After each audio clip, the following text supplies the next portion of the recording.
இப்போ ரிலீஸ் பண்ணுறதுல இங்கே இருக்கிற டீம் சார்பாகவும் பிரசன்ட் மீடியா சார்பாகவும் நான் ரொம்ப ஹாப்பியாக ஃபீல்.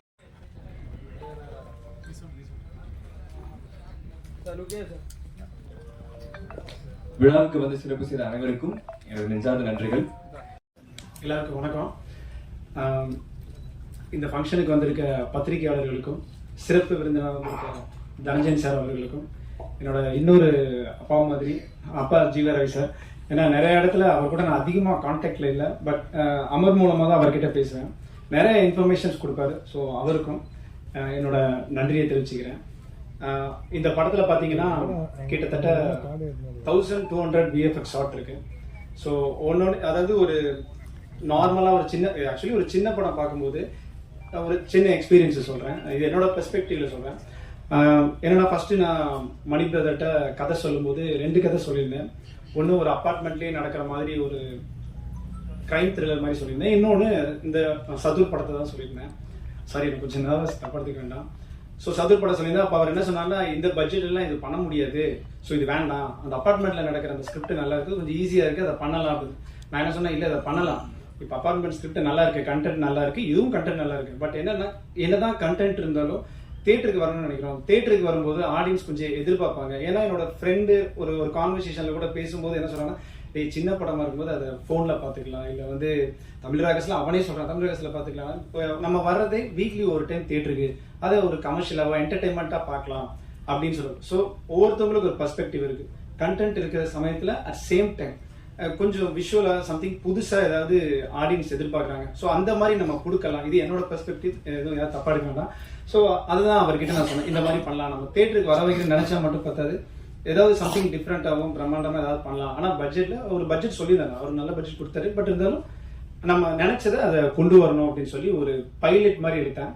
அந்த பைலட் எடுத்து அவர்கிட்ட காட்டும்போது அவர் கான்ஃபிடென்ட் ஆயிட்டார். ஏன்னா நிறைய பேர் அவர்கிட்ட கம்ப்ளைண்ட் பண்ணான், அதெல்லாம் முடியாது, அவன் பாட்டுக்கு வேர்ல்டு வார்னு சொல்றான், ஆள் கடலுக்குள்ள போறன்றான், பிளைட் சென்டர்னு சொல்றான், பிளைட் காணாம போகுது சொல்றான், ஒரு அபாண்டன் ஹவுஸ்க்குள்ள ஸ்டண்ட்னு சொல்றான், இதெல்லாம் யாரும் பண்ண முடியும் அப்படின்னு எல்லாரும் அவங்ககிட்ட சொல்லும்போது அவரும் லைட்டா டவுட் ஆனாலும் அந்த பைலட்டை பார்த்ததுக்கு அப்புறம் அவரு ரொம்ப நம்ப ஆரம்பிச்சார். அதுக்கப்புறம் நான் எடுக்கிற மேக்கிங்லாம் பார்க்கும்போது அவரே மேக்கிங்லேயும் பார்ப்பாரு, இவன் உண்மையாவே இது எடுக்கிறான், கரெக்டா வருமா, ஏதோ உட்காந்து காருக்குள்ள ஏதோ பண்ணிட்டு இருக்கானுங்க, இவன் ஏதோ பெரிய ஃபேக்டரின்றான், அந்த ஃபேக்டரிக்குள்ள எப்படின்றான் அப்படின்றான், ஒன்றுமே இதை என்னை ஒட்டையும் கூப்பிட்டு கேட்டார், என்னங்க நிறைய ஒரு விதமா சொல்றீங்க, ஃபேக்டரிக்குள்ள ஸ்டண்ட், ஒரு அபாண்டன், இது அதுவும் கார் சேசிங் ரோட்லயே பண்ண முடியாது, நீங்க ஒரு ஃபேக்டரிக்குள்ள பண்ணுன்றீங்க, எப்படி இல்லை சார், சிஜி தான், பட் உங்களுக்கு விஷுவலா பார்க்கும்போது நல்லா இருக்கும் அப்படின்னு சொல்லி அதுக்கப்புறம் நான் அவர்கிட்ட அவுட்டு காட்டும்போது தான் நம்புறேன். ஏன்னா நிறைய பேர் அவர்கிட்ட அதை சொல்லுவாங்க. அப்பார்ட் ஃப்ரம் அதுக்கப்புறம் பார்த்தீங்கன்னா இந்த படத்தில் ப்ளஸ் பார்த்தீங்கன்னா ஆல்ரெடி சொன்ன மாதிரி தான் கிட்டத்தட்ட 1250 விஎஃப்எக்ஸ் ஷாட்ஸ் இருக்கு. அதுக்கப்புறம் ஒரு அபாண்டன் ஹவுஸ், ஒரு ஃபேக்ட்ரிக்குள்ள ஒரு கார் சேசிங் இருக்கு. கண்டிப்பாக அது எல்லாருக்கும் பிடிக்கும்னு நினைக்கிறேன், ஏன்னா அதுக்கு ரொம்ப ரிஸ்க் எடுத்து பண்ணியிருக்கோம். அதுக்கப்புறம் ஒரு பெரிய கடலுக்கு நடுவில் ஒரு விஷயம் எடுக்கணும், அதுக்கு நாங்கள் ப்ராக்டிக்கலாக போனோம், அது எங்களால் பண்ண முடியல. ஸோ அதனால ஃபுல் ஓஷன்ஸ் எல்லாத்தையும் சிஜியாக பண்ணி அதில் ஒரு செக்டார் மாதிரி டிசைன் பண்ணி, இப்போ நீங்கள் ட்ரெய்லரில் பார்த்துருப்பீங்க மரியானா ட்ரென்ச், அது எல்லாமே ஃபுல் சிஜியில் பண்ணி, ஸோ அதுவும் உங்களுக்கு ரொம்ப பிடிக்கும். ஸோ இந்த படத்தில் 2 கார் சேஸ் இருக்கு, நான் கண்டிப்பாக நீங்கள் எல்லாரும் ரசிக்கிற மாதிரி இருக்கும். அது போக ஒரு ஃப்ளைட் கிராஷ் அந்த மாதிரி ஒரு சீன் முதல் டைம் ட்ரை பண்ணியிருக்கோம். ஸோ நிறைய விஷயம் புதுசாக ட்ரை பண்ணியிருக்கோம். அதுக்கப்புறம் பார்த்தீங்கன்னா ஒரு 10 மினிட்ஸ் வந்து இந்த படத்தில் வந்து ஹிஸ்டாரிக்கல் போர்ஷன் வருது, 50, அதாவது 12 மினிட்ஸ் வருது. இந்த 12 மினிட்ஸும் ரொம்ப கஷ்டப்பட்டு நாங்கள் பண்ணியிருக்கோம். ஆக்சுவலி என்னன்னா பாகுபலி மாதிரிலாம் நம்மளால பண்ண முடியாது, பட் இருந்தாலும் ஒரு சின்ன டச் கொடுப்போம். தியேட்டரில் ஆடியன்ஸ் வர்றாங்க, அவங்களுக்கு எதிர்பார்த்த மாதிரி அதெல்லாம் கொடுக்கணும், ஒவ்வொரு சீனையும் நம்ம பார்த்து பார்த்து பண்ணோம், அதுக்கப்புறம் அவங்க மார்க் போட்டுக்கிட்டோம். ஸோ ட்ரை பண்ணலாம்னு சொல்லி ஒரு சின்னதாக ஒரு என்ன சொல்றது, ஒரு ஹிஸ்டாரிக்கல் போர்ஷன் ஒரு 10 to 12 மினிட்ஸ் இருக்கு. அது கண்டிப்பாக உங்க எல்லாருக்கும் பிடிக்கும். நாங்கள் முடிஞ்ச அளவு நல்லா ட்ரை பண்ணியிருக்கோம், வித்தியாசமாக நிறையா விஷயம் பண்ணியிருக்கோம் விஎஃப்எக்ஸில். ஸோ நீங்கள் பார்த்துட்டு உங்கள் சப்போர்ட் சொல்லணும். அதுக்கப்புறம் பார்த்தீங்கன்னா ஆதர்ஷ் சந்துரு, ஏன்னா விஎஃப்எக்ஸ் என்னதான் பண்ணாலும் சினிமோட்டோகிராஃபரோட ஒத்துழைப்பு கண்டிப்பாக வேணும். ஏன்னா லைட்டிங்ல இருந்து ஷேடோ, இன்னும் நிறைய விஷயங்கள் இருக்கு, அது எல்லாம் ஒரு கேமராமேனும் ஒரு விஎஃப்எக்ஸ் ஆர்டிஸ்டும் சேர்ந்தாதான் அது கரெக்டாக வந்து அதோட அவுட்புட் வரும். அதுக்கு வந்து மிஸ்டர் சந்துரு வந்து ரொம்ப ஹெல்ப்ஃபுல்லாக இருந்தார். ஈகோ இல்லாத மனுஷன், ஏன்னா நிறைய ஷாட் நானே வந்து கேமரா மூடிட்டு இப்படிலாம் வைப்பேன், வேற கேமரா வந்தால் கையை வெட்டிடுவாங்க, பட் அவர் வந்து அப்படிலாம் பண்ண மாட்டார். என்ன வேணும் சொல்லுங்க அப்படின்னு சொல்லி கேட்டு ஒன்றும் பொறுமையா இருந்து என்னோட விஷயம் என்னன்னு பொறுமையா கேட்டு அதுபடி எனக்கு ஏற்ற மாதிரி எடுத்து கொடுப்பாரு. அது போக அவரும் நிறைய விஷயம் ஷார்ட்ஸ் எல்லாம் நல்லா அழகா எடுத்து கொடுப்பாரு. ஏன்னா நீங்க பார்க்கும்போது நிறைய விஷயம் தெரிஞ்சிருக்கும். விஎஃப்எக்ஸோட சினிமோட்டோகிராஃபில நிறைய இடத்துல ரொம்பவே நல்லா இருந்திருக்கும். ஸோ அந்த கிரெடிட்ஸ் எல்லாமே பார்த்தீங்கன்னா மிஸ்டர் சந்துருவை தான் போய் சேரும். அதுக்கப்புறம் பார்த்தீங்கன்னா ஆதர்ஷ் சந்திரசேகர் ஆதர்ஷ் வந்து இந்த படத்துல மியூசிக் உண்மையாவே ரொம்ப நல்லா பண்ணியிருக்கேன். அப்படி நீங்க பார்க்கும்போது அதை கண்டிப்பா நீங்க எக்ஸ்பீரியன்ஸ் பண்ணிப்பீங்க. ஏன்னா நான் கேட்கறது எல்லாமே ரொம்ப ஹை லெவல்ல கேட்பேன், ஆனா கொடுக்கறது மட்டும் தான் கொடுப்பேன். பட் இருந்தாலும் அவன் அதுக்கெல்லாம் இது பண்ணாம நான் என்ன எக்ஸ்பெக்ட் பண்றேனோ என்னோட எக்ஸ்பெக்டேஷனை தெரிஞ்சு நான் நிறைய டைம் மாத்திக்கிட்டே இருப்பேன். எனக்கு இது பிடிக்கல, டியூன் பிடிக்கலன்னு சொல்லுவேன். ஆனா ஒவ்வொரு டைம் பொறுமையா இருந்து நான் எவ்வளவு கரெக்ஷன் சொன்னாலும் அவ்வளோ கரெக்ஷனே கேட்பான். அவங்ககிட்ட இது வரைக்கும் நான் ஒரு 2 இயர்ஸ்ல எவ்வளவோ கரெக்ஷன் சொல்லியிருக்கேன். எல்லாத்தையும் இருந்து பொறுமையா இந்த படத்துக்கு நல்ல மியூசிக் கொடுத்த மிஸ்டர் ஆதர்ஷ் சந்திரசேகருக்கு இந்த நேரத்துல நான் தேங்க் பண்ணிக்கிறேன். அதுக்கு அடுத்தபடி இந்த படம் உருவாகிறதுக்கு சத்துர் உருவாக முதல் முக்கிய காரணம் என்னோட ப்ரொடியூசர் மிஸ்டர் ராம் மணிகண்டன். அவருக்கு இந்த நேரத்தில் என்னோட நன்றியை தெரிவிச்சுக்கிறேன். அதுக்கடுத்து இந்த படம் உருவாக ரொம்ப முக்கிய காரணம் என்னோட பிரதர்னே சொல்லலாம், அமர் ரமேஷ். அவரால் இன்னும் இந்த படம் ஒரு படி மேலே வந்துச்சு. ப்ளஸ் என்னோட கூட இருந்த ஆர்டிஸ்ட் அஜித்தும் சும்மா சொன்ன he is a vibrant person. எப்பயுமே துருன்னு அந்த ஷூட்டிங்ல என்னன்னாலும் எப்படி சொல்றது, அவனோட பெர்ஃபார்மன்ஸ்ல இருந்து A to Z நல்லா பண்ணியிருப்பான், நல்லா ஹெல்ப் பண்ணியிருக்கான். அதுக்கடுத்து தாமோதரன், சாரி எனக்கு அந்த பேர் வந்து டக்குன்னு வர மாட்டேங்குது, ரெகுலரா கூப்பிடல. தாமோதரன் வந்து கிங் போர்ஷன் பண்ணியிருக்கேன். அப்படி ஃபர்ஸ்ட் அவரை பார்க்கும்போது நான் கிங் பண்ணுவாரா அப்படின்னு ஒரு டவுட்ல தான் இருந்தேன். ஃபர்ஸ்ட் நான் பார்த்துட்டு வர சொல்லிட்டு இல்லை நீங்க வேண்டாம் அப்படின்ற மாதிரி நான் முடிவு பண்ணேன். பட் அந்த பையன் இருந்து இல்லை எப்படி நான் வரணும்னு சொல்லி கேட்டான். நான் சொன்னேன் இந்த மாதிரி எனக்கு கொஞ்சம் பாடியெல்லாம் பில்ட் பண்ணி ஹேர்லாம் நல்லா விட்டு நீ வரணும் அப்படின்னு. நான் என்ன கேட்டனோ அதே மாதிரி கெட்டப்ப இன்ன வரைக்கும் அவன் வச்சுட்டு இருக்கான். அதுக்காக அவ்வளோ தூரம் இது மெனக்கெட்டு இருக்கான். தென் மெனக்கெட்டு இருக்காரு. அண்ட் தென் சூர்யா ப்ரோ வந்து இந்த படத்துல வந்து ஒரு சின்ன ஒரு ஆர்கியாலஜிஸ்ட் ஒரு மாதிரி தான் அவரும் பண்ணியிருக்காரு. அவரும் ஒரு நல்ல பர்சன், ஆக்டிங் வைஸ் ரொம்பவே நல்லா பண்ணியிருக்காரு. அவரும் இந்த படம் வர்றதுக்கு ஒரு இது. ஸோ அவருக்கு என்னோட நன்றியை தெரிவிச்சுக்கிறோம். அதுக்கப்புறம் எடிட்டர் மிஸ்டர் கார்த்திக் வந்து என்னன்னா எடிட்டிங் டேபிள்ல நான் என்ன சொன்னாலும் அதை விடாம ஃபாலோ பண்ணி நான் ஒவ்வொரு நாளும் நான் ஒரு எடிட்டிங் சொல்லிட்டு போனாலும் நீங்க போயிட்டு வாங்க, நீங்க கேட்குற மாதிரி நான் ஒன்று பண்ணி வைக்கிறேன். நான் போகும்போது நான் எதிர்பார்த்ததோட 2 மடங்கு நல்லாவே பண்ணியிருப்பாரு. நீங்க பார்த்த ட்ரெய்லர் கட்ஸ் எல்லாமே அவர் தான் பண்ணது. அவர் வந்து ரொம்ப மெனக்கெடாம சிம்பிளா நீட்டா புரியுற மாதிரி இருக்கணும். அதனால எடிட்டிங் பேட்டர்னே அவர் ஒரு வித்தியாசமா பண்ணியிருக்காரு. அவர் என்ன சொல்றாரு, உண்மையாவே எடிட்டிங் எல்லாமே அவரோட இதுதான், அவர் தான் ஃபுல்லா பண்ணது. அதுக்கு அடுத்தபடியா இஷிதாஷா அவங்க ஒரு சாங் பண்ணியிருக்காங்க இந்த படத்துல. அவங்களும் பெட்டராகவே பெர்ஃபார்மன்ஸ் பண்ணியிருக்காங்க. அவங்களுக்கு என்னோட நன்றியை தெரிவிச்சுக்கிறேன். அதுக்கடுத்து ஜீவா ரவி சார் வந்து சொன்னாரு, அவங்க வரும்போது என்னை உண்மையாவே ட்ரஸ்ட் பண்ணல. நான் ஸ்கிரிப்ட் சொல்லி என்னன்னா நான் எடுக்கிற விதம், ஏன்னா அவர் வரும்போது விஎஃப்எக்ஸ் எல்லாம் சொல்ற கரெக்டா வந்துருமோ அப்படின்னு ஒரு சந்தேகத்துல தான் இருந்தாரு. ஆனா இப்ப அவர் கண்டிப்பா நம்புறாருன்னு நினைக்கிறேன்.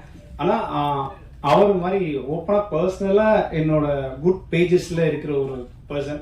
அதிகமா பேசுறனாலும் அமர்னாலும் அவருக்கு தெரியாம அதிகமா டிஸ்கஷன் பண்ணுவோம். அது அமருக்கே தெரியும் நல்லா. ஸோ மிஸ்டர் தனஞ்சயன் சார் வந்ததுக்கு மிக்க நன்றி. ஓகே, இதோட நான் போதுன்னு நினைக்கிறேன். ப்ளஸ் சின்னதாக ஒரு சிலர் சொல்லிட்டேன். ஃபிலிமில் ரொம்ப கஷ்டப்பட்டு விஎஃப்எக்ஸ் எல்லாரும் பண்ணுவாங்க கஷ்டப்பட்டு. பட் எங்களோட டீமை வச்சு நாங்கள் ரொம்ப பார்த்து பண்ணியிருக்கோம். ஆடியன்ஸ் எல்லாருமே, நீங்கள் எல்லாருமே பார்க்கணும், ஒவ்வொரு சீன்ஸையும் ரசிக்கணும், புது எக்ஸ்பீரியன்ஸ் கிடைக்கணும், வித்தியாசமாக ஸ்க்ரீன் பிளே இந்த மாதிரிலாம் சொல்லணும்னு ஆசையில் ஒரு புது ப்ராடக்ட் நாங்கள் ரெடி பண்ணியிருக்கோம். இந்த படத்துக்கு கண்டிப்பாக நீங்கள் எல்லாரும் சப்போர்ட் பண்ணணும். நீங்கள் சப்போர்ட் பண்ணாதான் கண்டிப்பாக நாங்கள் எல்லாம் மேலே வர முடியும். ஸோ நீங்கள் எல்லாருமே இந்த படத்தை பற்றி உங்களோட நல்ல ஒப்பீனியன் சொல்லி இந்த படம் ஒரு பெரிய சக்ஸஸ் ஆகணும். ஏன்னா எல்லாரும் உழைச்சிருக்காங்க. பட் அட் சேம் டைம் நீங்கள் எல்லாரும் சப்போர்ட் பண்ணி இந்த படத்தை நல்ல விதமாக கொண்டு வரணும். என்னால் முடிஞ்சளவு நான் என்னோட எஃபோர்ட் போட்டிருக்கேன். கண்டிப்பாக எனக்கு சப்போர்ட் பண்ணி கொடுங்க. தேங்க்யூ. அனைவருக்கும் இனிய மாலை வணக்கம். ரொம்ப சந்தோஷமா இருக்கு இந்த நிகழ்வுல கலந்துக்கிறதுக்கு. ஜீவாரவி சார், சந்தோஷம். நீங்க என்ன ரொம்ப பில்டப் பண்ணிட்டீங்க. ரொம்ப அவ்வளோதான் வருது இல்லை. பட் டெஃபினட்டா சந்தோஷமா இருக்கு இந்த மாதிரி நம்மளை ரிசீவ் பண்ணும்போது. ஊடக நண்பர்கள் அனைவருக்கும் இனிய மாலை வணக்கம். இந்த ஃபங்க்ஷன் வந்து இன்னைக்கு 5 மணிக்கு தங்கலான் ஃபர்ஸ்ட் சிங்கிள் ரிலீஸ் ஆகுதுன்னு பயங்கர டென்ஷன் போயிட்டு இருக்கும்போது நான் வந்து இல்லப்பா விட்டுரு அப்படின்னு அமர் கிட்ட சொல்லிட்டே இருந்தேன். அமர் வந்து தொடர்ந்து மெசேஜ் பண்ணிட்டே இருந்தாரு, சார் நீங்க ட்ரெய்லர் ஆஃபீஸ்ல பாருங்க, உங்களுக்கு பிடிச்சிருந்தா விழாவில் கலந்துங்க அப்படின்னாரு. இல்லை எனக்கு 5 மணிக்கு ஒரு ஈவெண்ட் இருக்கு, 6 மணிக்கு ஒன்று இருக்கு, ரொம்ப ஹெக்டிக்கா இருக்கு, நான் வரது கஷ்டம் அப்படின்னு சொல்லிட்டு இருந்தேன். அப்புறம் அவருடைய அந்த பெர்சிஸ்டன்ஸ்ல நான் என்ன சொன்னேன், சரி ஒரு ட்ரெய்லர் நீங்க விமியோலிக்கு அனுப்புங்க, நான் பாக்குறேன் அப்படின்னு சொன்னேன். பார்த்துட்டு ஒருவேளை முடிஞ்சா நான் வந்து கலந்துக்கிறேன் அப்படின்னேன். பிலீவ் மீ ஃப்ரெண்ட்ஸ், நீங்க எல்லாம் பாத்தீங்கல்ல, நான் வந்து லேப்டாப்ல ஓபன் பண்ணி அந்த ட்ரெய்லர் பார்த்தோன்னே நான் அசந்துட்டேன். என்னடா இது, ஏதோ ஒரு சின்ன படம், ஏதோ ஒரு இது பண்றான்னு நினைச்சா இவ்வளவு மேஜிக்கலா நிறைய விஷயங்கள், ஹிஸ்டாரிக்கல் விஷயங்கள், கான்டெம்பரரி விஷயங்கள், இப்படி பல விஷயங்களை ஒருங்கிணைச்சு ஒரு அருமையான ஒரு ட்ரெய்லரை, ஒரு பட்ஜெட் கன்ஸ்டன்ஸ் இருக்கிற படம். ஏன்னா புது ஆர்டிஸ்ட் வச்சு ஒரு படம் பண்ணும்போது, புது இயக்குனர், புது ஆர்டிஸ்ட் வரும்போது, மணிகண்டன் சார் உண்மையிலேயே உங்களை வாழ்த்தணும். இவ்வளவு பெரிய நம்பிக்கை வச்சு ஒரு படம் எடுக்கிறது, ஒரு புது டீமை வச்சு இவ்வளவு பெரிய பட்ஜெட் நீங்க எடுக்கிறீங்கன்னா, இந்த வருஷம் 2023 வந்த படங்களை பாத்தீங்கன்னா இந்த மாதிரி ஒரு அம்பிஷியஸான ஒரு படமா பல பேராலும் பாராட்டப்பட்டு விகடனால அவார்டு கொடுக்கப்பட்ட படம்னா அது யாத்திசை. அந்த மாதிரி ஒரு யாத்திசை மாதிரி இந்த படமும் வந்து 2024க்கு ஒரு சிறந்த படக்குழு, புது படக்குழுவா சதுர் படக்குழு வருன்றது நம்பிக்கை எனக்கு இருக்கு. அந்த அளவு வந்து அருமையான விஷுவல்ஸ், அருமையான ஒரு மேக்கிங். அந்த ஹிஸ்டாரிக்கல் போர்ஷன் 12 நிமிஷத்துல கொஞ்சம் 20 நிமிஷம் பண்ண முடியுமா அகஸ்டின் பிரபு? பண்ணீங்கன்னா இன்னும் கொஞ்சம் பெட்டரா இருக்கும். தெரியல அதுல கதையில ஸ்கோப் இருக்கான்னு தெரியல, பட் ஆனா இன்னும் கொஞ்சம் லெங்க் பண்ணீங்கன்னா அந்த ஹிஸ்டாரிக்கல் போர்ஷனே ஒரு யூஎஸ்பியா, அதாவது unique selling proposition of your ஃபிலிமா மாறலாம். அது மூலமா அவங்க படத்துக்கு வேல்யூ இன்னும் அதிகமா கூடலாம். எல்லாமே எங்க ஆக்டர்ஸ் பாத்தீங்கன்னா அமர் ரமேஷ், அஜித் விக்னேஷ், தாமோதரன் எல்லாமே பார்க்கும்போதே சந்தோஷமா இருக்கு. ஜீவராவி சாருடைய அந்த ரோல் அவரை ரொம்ப பிடிக்கும் எனக்கு. நான் வந்து ஒரு 10 வருஷம் முன்னாடி அந்த மாதிரி வரணும்னு நினைச்சேன். ஜீவராவி சார் மாதிரி ஒரு கேரக்டர் ஆர்டிஸ்ட் நிறைய படம் பண்ணலாம்னு நினைச்சேன். ஆனா அதுக்கு ஸ்கோப்பே கிடைக்கல. ஏன்னா நம்ம பாட்டு படங்கள்ல பிஸியா இருந்துட்டோம், நிறைய பிரச்சனைகள். ஒரு படத்தை ரிலீஸ் பண்றதுக்குள்ள நம்மளுக்கு ஒரு வழியாயிடும். அந்த படம் டிஸ்ட்ரிபியூஷன், மார்க்கெட்டிங், ப்ரொமோஷன் இதுலயே பிஸியா இருக்கும்போது ஆக்டிங் அப்படின்றது ஒரு பெரிய டெடிகேஷன். போய் உட்கார்ந்தா ஃபுல் டே அங்கே உட்கார வச்சிருவாங்க, ஒரு நாள் ஃபுல்லா 2 ஷாட் தான் எடுப்பாங்க. நம்ம அவ்வளவு பிஸியான ஷெட்யூல்ல போய் ஆக்டிங் பண்ண முடியாதுன்னு நினைச்சு நான் ஒதுங்கிட்டேன் இருந்து. அதனால நிறைய படம் என்ன கூப்பிட்டுனாலும் நான் நடிக்கவே போக முடியல. ஆனா எனக்கு ஜீவராஜ் சார் அப்படி ஒரு கார்பரேட் சைட்ல ரொம்ப அழகா எல்லா படத்துலயுமே வந்து ரொம்ப அழகா பண்ணுவாரு. அவர் பார்க்கும்போதே சந்தோஷமா இருந்தது. சரி நம்ம நடிக்க நினைச்சோம், முடியல, அவர் நல்லா பண்றாரு அப்படின்னு சந்தோஷப்பட்டுக்கலாம். அண்ட் மணிகண்டன் அவர்களுக்கு வாழ்த்துக்கள். அண்ட் அகஸ்டின் பிரபு, உங்களுடைய இந்த புது முயற்சி ரொம்ப புதுமையா இருக்கு, கண்டிப்பா மக்களுக்கு பிடிக்கும்னு நினைக்கிறேன். ஆனா என்னுடைய ஒரே ஒரு ரிக்வெஸ்ட் உங்களுக்கு என்னன்னா, திடீர்னு ஒரு பிரஸ் மீட் வச்சுட்டு ஒரு பிரஸ்ல வந்துட்டு ஒரு ட்ரெய்லர் மட்டும் போட்டுட்டு நீங்க வந்து படத்தை ரிலீஸ் பண்ணி கொண்டு வந்தீங்கன்னா அந்த அளவு நம்மளால எதிர்பார்ப்பு உருவாக்க முடியாது. இன்னும் நிறைய ஒர்க் பண்ண வேண்டியிருக்கு. இந்த படத்தை ஊடக நண்பர்கள் நம்மளுக்கு எவ்வளவு சப்போர்ட் பண்ணாலும் இன்னும் மக்கள் மத்தியில கொண்டு செல்றதுக்கு டைம் இருக்கு. அதை நீங்க ஒரு 30 to 60 days, 30 to 60 நாட்கள் நிறைய மெனக்கிடணும். இந்த படத்தினுடைய கான்செப்டை மக்கள் மத்தியில கொண்டு செல்லணும். மக்கள் இந்த மாதிரி ஒரு படத்தை திரையரங்கில் வந்து பார்க்கறதுக்கு ரெடி ஆகணும்.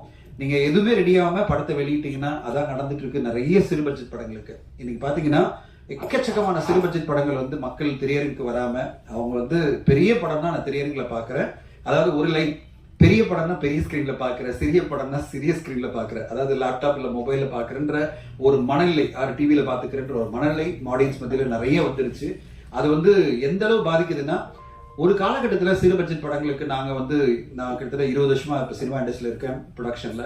நான் வந்து சிறு பட்ஜெட் படங்களே 5 கோடியிலிருந்து 20 கோடி ஷேர் பண்ணதெல்லாம் பார்த்துருக்கேன். இப்போ எந்த அளவு மோசமான ஒரு நிலைமை அப்படின்னு பார்த்தீங்கன்னா, சிறு பட்ஜெட் படங்களுக்கு 10 லட்சத்திலிருந்து 50 லட்சம் கிடைச்சா பெரிய வெற்றின்ற மாதிரி ஆயிடுச்சு. சில படங்கள் தான் 1 கோடி ரூபாய் ஷேர் அப்படின்னு. அவ்வளோ தொலைவு வந்து டோட்டலா டிக்ளைன் ஆயிருக்கு. ஏன்னா திரையரங்கு ஆடியன்ஸ் வந்து சிறு பட்ஜெட் படங்களுக்கு வரமாட்டேன்றாங்க. அவங்கள வரவழைக்கணும் அப்படின்னா இந்த கிராண்ட் விஷுவலோட நீங்க கிராண்டான மார்க்கெட்டிங் பிளான் பண்ணி ஆகணும். மக்கள் மத்தியில் இது ஏன் இந்த படத்தை திரையரங்களை பார்த்து நீங்க என்ஜாய் பண்ணணும் அப்படின்ற ஒரு எதிர்பார்ப்பையும் அந்த ஒரு என்ன சொல்றது, ஒரு ஆர்வத்தையும் உருவாக்குனாதான் திரையரங்கு மக்கள் வருவாங்க. அதை நீங்க பண்ணுவீங்கன்னு எதிர்பார்க்கிற மணிகண்டன். என் சைட்ல இருந்து ரவி சார் சொன்ன மாதிரி நிறைய படங்களுக்கு என்னால முடிஞ்ச ஒரு சப்போர்ட்டா ஓடிடியில் அந்த படங்களை கொண்டு வந்துட்டு இருக்கேன். இப்போ சமீபத்துல பாத்தீங்கன்னா ஒரு நொடி அப்படின்ற படம் மிக பிரமாதமா பெரிய லெவல்ல ரீச் ஆச்சு. இன்ஃபேக்ட் வந்து ஓடிடியில் ட்ரெண்டிங்லேயே ஒரு 3 வாரம் வந்து பெரிய லெவல்ல ஒரு வருமானத்தை கொண்டு வந்து கொடுத்தது. இப்போ ஹிட்லிஸ்ட் படம் போயிட்டு இருக்கு. அதுக்கு முன்னாடி ஹாட்ஸ்பாட் படம், எறும்பு, மதிமாறன் அப்படின்னு வரிசையா படங்களை பண்ணிட்டே இருக்கும். நாளைக்கும் ஒரு படம் பிரீமியர் ஆகுது. என்னால முடிஞ்ச வரையும் நிறைய திரைப்படங்களுக்கு சப்போர்ட் பண்ணி அந்த படங்களை ஓடிடியில் கொண்டு வரணும் ட்ரை பண்றேன். ஆனா அதுக்கு லிமிடேஷன்ஸ் இருக்கு. ஏன்னா என்ன மாதிரி இன்னும் 6 பேர் இருக்காங்க, அவங்களும் படங்களை ட்ரை பண்றாங்க, அவங்களும் கொண்டு வர நினைக்கிறாங்க. அதனால அவ்வளவு ஈஸியா ஓடிடியில கொண்டு வந்துட முடியாது. அந்த ரெவென்யூ கொண்டு வரதும் பெரிய சேலஞ்ச். ஏன்னா வாரம் படங்கள் இன்னைக்கு வந்து ரெவென்யூ ஷேர்லயே 2 படம் வர ஆரம்பிக்குது. ஆடியன்ஸை வந்து எப்படி திரையரங்களை கொண்டு வந்து பார்க்கறதுக்கு கஷ்டப்படுறோமோ அதே மாதிரி இன்னைக்கு ஓடிடியில் பார்க்கறதுக்கு கஷ்டமா இருக்கு. அவ்வளோ படங்கள் எல்லாருமே ரெவென்யூ ஷேர்லேயே கொடுக்க வந்துட்டாங்க. ஸோ இந்த காலகட்டத்தில் நம்ம திரைப்படங்களை மக்கள் மத்தியில் கொண்டு சென்று திரையரங்கு வரவழைக்கணும். எப்படியாவது திரையரங்கில் பெரிய ரெவென்யூ எடுக்கணும். அதுக்காக எல்லோருமே உழைக்கணும். ஊடக நண்பர்கள் கூட இருப்பாங்க. ஒரு நல்ல படைப்பா இருக்கு. இந்த படைப்பை வந்து மக்கள் மத்தியில் கொண்டு செல்றதுக்கு இங்க இருக்கும் அனைத்து ஊடக நண்பர்களும் சப்போர்ட்டா இருப்பீங்க நான் நம்பிக்கையோடு எதிர்பார்த்திருக்கேன். என்னால முடிஞ்ச சப்போர்ட் மிஸ்டர் மணிகண்டன், என்ன வேணும்னாலும் டிஜிட்டல்லையோ மார்க்கெட்டிங்லோ நான் அவைலபிளா இருக்கேன். And I will be able to support you. ஒண்ணு படம் காமிங்க சீக்கிரமா. நம்ம வந்து என்ன பண்ணலாம்னு பார்க்கலாம். ஏன்னா டைட்டில் இருந்தே என்ன அளவு அட்ராக்ஷனா என்னென்ன விஷயங்கள் பண்ண முடியும் பாருங்க. ஏன்னா நண்பர்கள் இங்க இருக்கிறவங்க நம்மளுக்கு சப்போர்ட் பண்ணுவாங்க. ஆனா ஆடியன்ஸ் அந்த மாதிரி இருக்க மாட்டாங்க. அவங்க இன்னும் அட்ராக்ட் பண்ணி அவங்களை கொண்டு வரதுக்கு என்ன மாதிரி முயற்சிகள் நம்ம ஒருங்கிணைஞ்சு எடுக்கலாம்னு பார்க்கலாம். இந்த நேரத்தில் அமருக்கு என்னுடைய வாழ்த்துக்கள். விடாப்பிடியா இருந்து நீங்க வரணும்னு ஆசைப்பட்டு